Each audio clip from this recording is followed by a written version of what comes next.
everyone, welcome to my channel Glimpse of Education. আজি আমি discuss কৰিম class 10 or chapter 5 or exercise 5.3. মই ইয়াৰ আগৰ ভিডিও কেইটাত এইটো চেপ্টাৰ ইম্পৰ্টেন্ট টপিকৰ লগতে exercise 5.1 আৰু exercise 5.2 আৰু তাৰ লগতে exercise 5.3 ইয়াৰ আগৰ কোৱেশ্চন কেইটা অলৰেডি ডিসকাস কৰিছো। আপোনালোকে যদি ভিডিও কেইটা চোৱা নাই তেন্তে মই তাৰ লিংক ডেসক্ৰিপচন বক্সত দি দিম, নহলে ওপৰত থকা এই আই বাটনত ক্লিক কৰি আপোনালোকে ভিডিও কেইটা চাই ল'ব পাৰে। তেন্তে হকচোন আজি ভিডিওটো ষ্টাৰ্ট কৰো।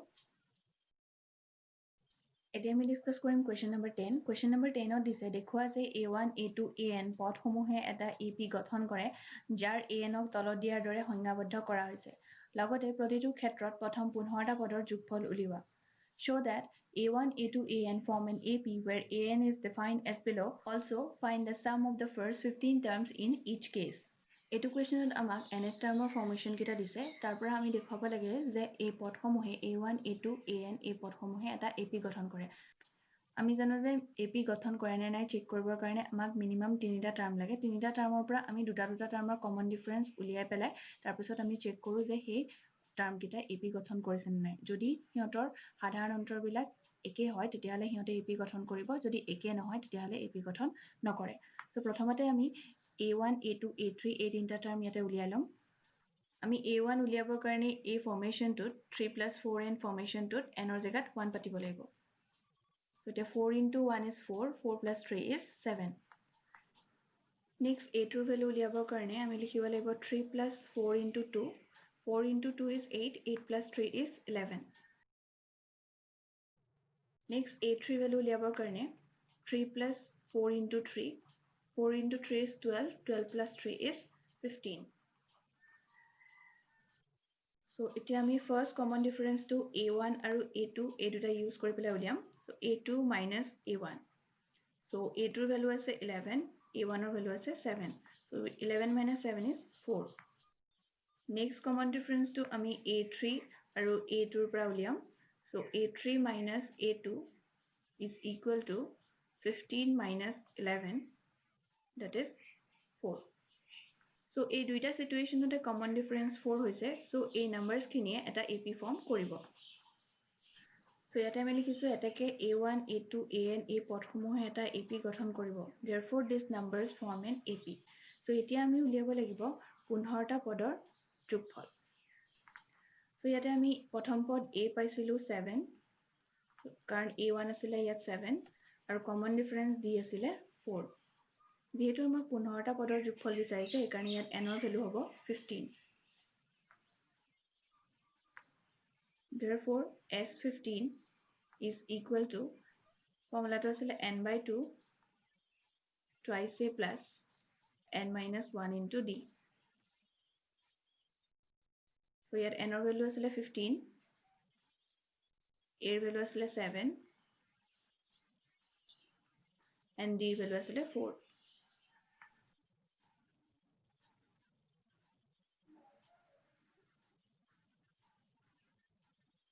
-1 is 14. 14 into 14 is 56 plus 14 asile. So here plus 14 hobo. So here hobo 15 divided by 2 into a gute term to ami kiman palo 70. So into 70.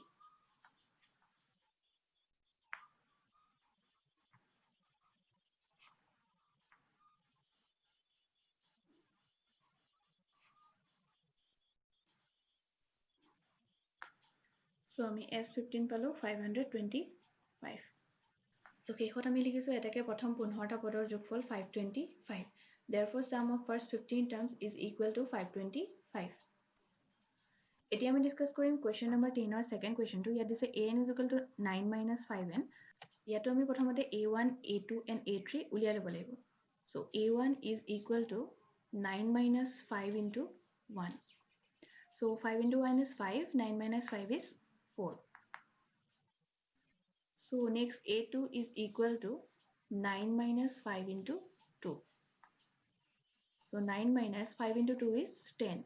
So 9 minus 10 is minus 1. So next over a3, 9 minus 5 into 3. So 9 minus 5 into 3 is 15. So here is a 9 minus 15, that is minus 6. So এতিয়া আমি a1 a2 আৰু a3 value পালো এতিয়া আমি common difference উলিয়াম প্ৰথমতে আমি a2 আৰু a1 ইউজ কৰি পেলাই কমন ডিফাৰেন্স উলিয়াম সো ইয়াত হ'ব a2 - a1 is equal to a2 value আছিলে -1 - 4 is equal to -5 next আমি a2 আৰু a3 ইউজ কৰি পেলাই কমন ডিফাৰেন্স উলিয়াম so d is equal to a3 minus a2 a3 value আছিলে -6 minus a2 value asile -1 minus into minus that is plus 1 so -6 plus 1 is -5 so duita situation te common difference same ulaise so ei number khini eta ap form koribo so yat ami likhisu eta ke a1 a2 an ei pod homohe ap gothon koribo therefore a1 a2 an these terms form an ap yat first term a ase 4 common difference d ase -5 যেহেতু s15 উলিয়াবলে কৈছে সেইকাৰণে ইয়াত n ৰ value হ'ব 15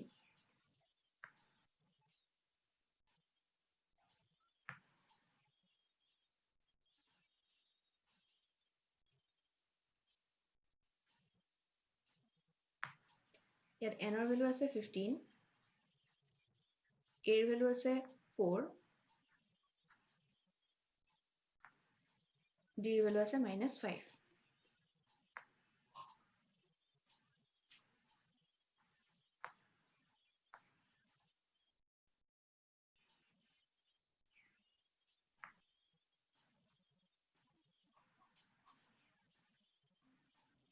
plus into minus minus 14 into 5 is 70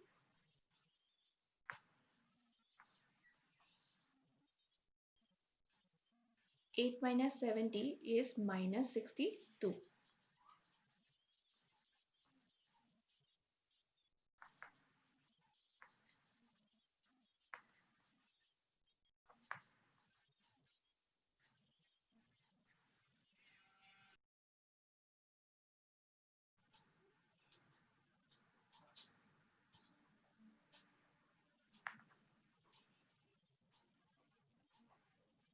এটাকে s15 is equal to -465 এটাকে প্ৰথম 15টা পদৰ যোগফল is equal to -465 therefore sum of first 15 terms is equal to -465 next question number 11 ত দিছে যদি এটা ap ৰ প্ৰথম nটা পদৰ যোগফল 4n - n স্কয়াৰ তেন্তে ইয়াৰ প্ৰথম পদ s1 কি প্ৰথম পদ দুটাৰ যোগফল কিমান দ্বিতীয় পদটো কি একেদৰে তৃতীয় দশম আৰু nতম পদ কেইটা নিৰ্ণয় কৰা If the sum of the first n terms of an AP is 4n minus n square, what is the first term that is S1? What is the sum of the first two terms? What is the second term? Similarly, find the third and the 10th and the nth terms. So, yate ama question to pratham nta podor jogfol dise, orthat amak Sn dise. Sn is equal to 4n minus n square. So ইয়াৰ পৰা আমি প্ৰথম পদ আৰু প্ৰথম পদ দুটাৰ যোগফল দ্বিতীয় পদ তৃতীয় পদ দশম পদ আৰু nতম পদ উলিয়াব লাগিব সো আমি sn মানে কি জানো যে nতম পদলৈকে যোগফল সো ইয়াত যদি আমি n ৰ জায়গাত 1 পাতো অৰ্থাৎ s1 হয় তেতিয়া আমি কি বুজিম যে প্ৰথম পদলৈকে যোগফল অৰ্থাৎ প্ৰথম পদটো আমি কি বুলি জানো a1 বা a বুলি আমি কনসিডাৰ কৰো সো s1 এ কি বুজাব যে প্ৰথম পদলৈকে যোগফল মানে only প্ৰথম পদটো মানে s1 কি হ'ব a মানে প্ৰথম পদটো আৰু প্ৰথম পদলৈকে যোগফল দুইটা একে সংখ্যায় তাৰ পিছত আমি যদি n ৰ জায়গাত 2 পাতো তেতিয়া s2 কি বুজাব যে দ্বিতীয় পদলৈকে যোগফল অৰ্থাৎ a1 + a2 এতিয়া আমি প্ৰথম পদলৈকে যোগফল বা প্ৰথম পদ মানে কি ধৰিছিলো s1 so s1 + a2 so ইয়াৰ পৰা আমি পালো যে s2 = s1 + a2 মানে ইয়াত কি বুজাইছে s2 কি বুজাব যে s1 অৰ্থাৎ প্ৰথম পদলৈকে যোগফল আৰু তাৰ লগত যদি দ্বিতীয় পদটো যোগ কৰো তেতিয়া হলে এই দুটাই কি বুজাব একেলগে দ্বিতীয় পদলৈকে যোগফল ঠিক তেনেদৰে যদি আমি s3 লিখো তেতিয়া s3 কি বুজাব a1 + a2 + a3 অৰ্থাৎ তৃতীয় পদলৈকে যোগফল থাৰ্ড টাৰ্মলৈকে সাম সো এতিয়া আমি প্ৰথম পদ দুটাৰ যোগফলক কি বুলি ডিনোট কৰিছিলো s2 So S2 plus A3. So S3 টো আমি কেনেকৈ পাব পাৰো যে দ্বিতীয় পদলৈকে যোগফলটো যেটো পাও তাৰ লগত যদি আমি তৃতীয় পদটো যোগ কৰো তেতিয়া দুইটা মিলাই পেলাই আমি তৃতীয় পদলৈকে যোগফল পাম ঠিক তেনেদৰে আমি ক'ব পাৰো যে Sn টো আমি জেনাৰেলাইজ ফৰ্মত কেনেকৈ পাব পাৰো যে Sn - 1 plus an সো এটোৱে কি বুজাইছে যে n - 1 তম পদলৈকে যোগফল আৰু তাৰ লগত যদি আমি n তম পদটো যোগ কৰো তেতিয়া হেতুৱে কি বুজাব যে n তম পদলৈকে যোগফল সো আমি কোৱেশ্চনটোৰ ফাৰ্স্ট পাৰ্টটো কেনেকৈ সলভ কৰিব পাৰিম ইয়াত প্ৰথম পদ মানে s1 কিমান হ'ব এই যেটো ফৰ্মেশন আমাক দিছিলে 4n - n square তাত n ৰ ঠাইত 1 পাতিব লাগিব so 4 into 1 minus 1 square is equal to 4 minus 1 that is 3 so ইয়াতে আমি প্ৰথম পদ অৰ্থাৎ s1 কিমান পালো 3 এটাকে প্ৰথম পদ is equal to 3 therefore first term is equal to 3 so এতিয়া আমি উলিয়াব লাগিব প্ৰথম দুটা পদৰ যোগফল সো প্ৰথম দুটা পদৰ যোগফল উলিয়াবৰ কাৰণে আমি যেটো ফৰ্মেশন আমাক দিছিলে sn তাত n ৰ জাগাত 2 পাতিব লাগিব So 4 into 2 minus 2 square. So 4 into 2 is 8. 2 square is 4. So 8 minus 4 is 4. So আমি ইয়াত কি পালো যে প্ৰথম দুটা পদৰ যোগফল কিমান হ'ব 4 হ'ব। So এতিয়া আমি সেকেন্ড টার্মটো উলিয়াব লাগিব। So সেকেন্ড টার্মটো উলিওৱাৰ আগতে আমি কি পাইছিলো যে সেকেন্ড টার্মলৈকে সমষ্টি কিমান পাইছিলো s2 is equal to 4. So s2 টোক আমি কি লিখিব পাৰো a1 plus a2. So এতিয়া আমি a1 ৰ ভ্যালু আগতে কিমান পাইছিলো যে 3 পাইছিলো আমি a1 ৰ ভ্যালু সো ইয়াতে আমি 3 লিখিব লাগিব so implies 3 plus a2 is equal to 4 so ইয়াতে a2 ৰ ভ্যালু কিমান হ'ব 4 minus 3 that is 1 সো আমি ইয়াত দ্বিতীয় পদটো কিমান পালো 1 এটাকে দ্বিতীয় পদ is equal to 1 therefore the second term is equal to 1 so next আমাক তৃতীয় পদটো উলিয়াব কৈছে সো তৃতীয় পদটো উলিয়াবৰ কাৰণে ফাৰ্ষ্টতে আমি s3 উলিয়াব লাগিব so s3 is equal to 4 into 3 minus 3 square. So 4 into 3 is 12 minus 9 that is 3. So আমি ইয়াত s3 পালো 3. So আমি s3 ঠাইত কি লিখিব পাৰো s2 plus a3. So s2 কি বুজাইছে দ্বিতীয় পদলৈকে যোগফল তাৰ পিছত আমি তৃতীয় পদটো যোগ কৰিলে তৃতীয় পদলৈকে যোগফল পাম So ইয়াতে আমি s2 ভ্যালু পাইছিলো 4 implies 4 plus a3 is equal to 3 implies a3 is equal to 3 minus 4 that is minus 1 এটাকে তৃতীয় পদ is equal to minus 1 therefore third term is equal to minus 1 so এতিয়া আমি a10 উলিয়াব লাগিব so a10 উলিয়াবৰ কাৰণে first আমি s10 টো উলিয়াই ল'ব লাগিব s10 ক আমি s9 plus a10 বুলি লিখিব পাৰো 9 টাৰ্মলৈকে sum plus 10 টাৰ্মটো is equal to কিমান হ'ব sum of 10 টাৰ্ম So এতিয়া s10 ৰ ঠাইত আমি কি লিখিব পাৰিম 4 into 10 minus 10 square is equal to 4 into 9 minus 9 square.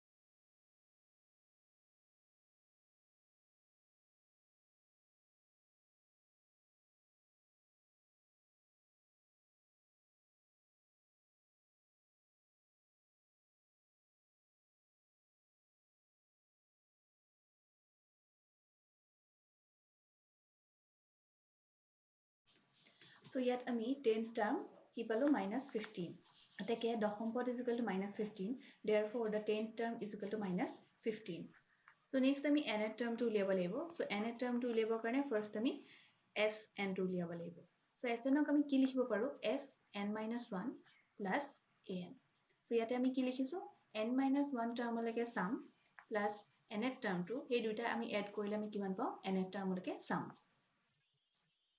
So nth টাৰ্মলৈকে sum আমি ফৰ্মুলাটো কি পাইছিলো 4n minus n square. So ইয়াত হ'ব 4n minus 1 minus n minus 1 whole square.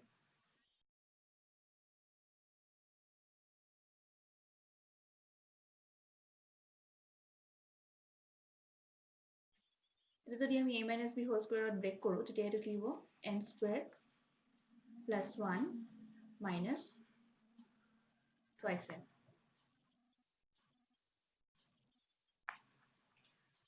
four n cancel যাব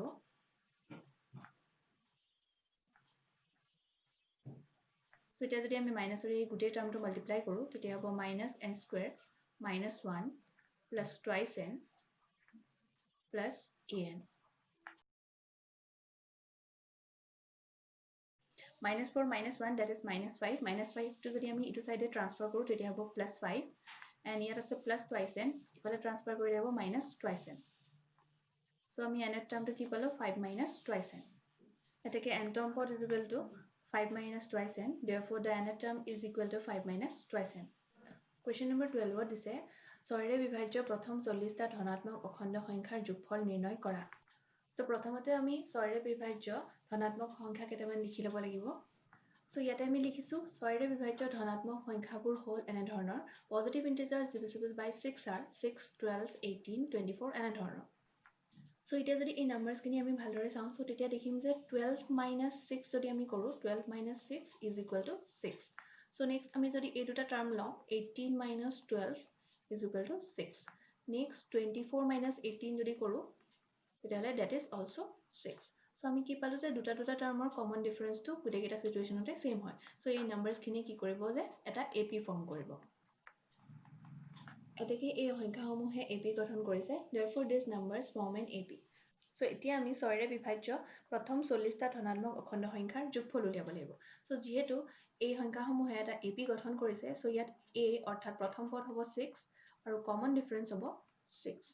যেহেতু আমি 40টা ধনাত্মক অখণ্ড সংখ্যাৰ যোগফল উলিয়াব লাগিব so ইয়াত n ৰ ভ্যালু হ'ব 40।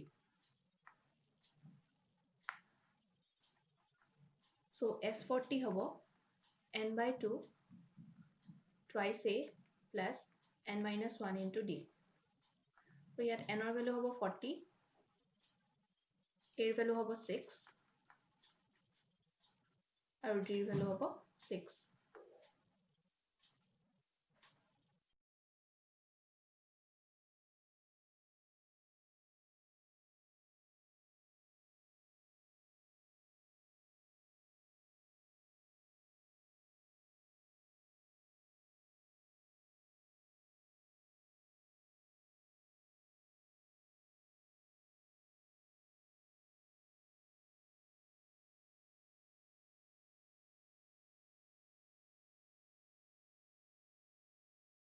So আমি S40 ৰ ভ্যালু পালো 4920।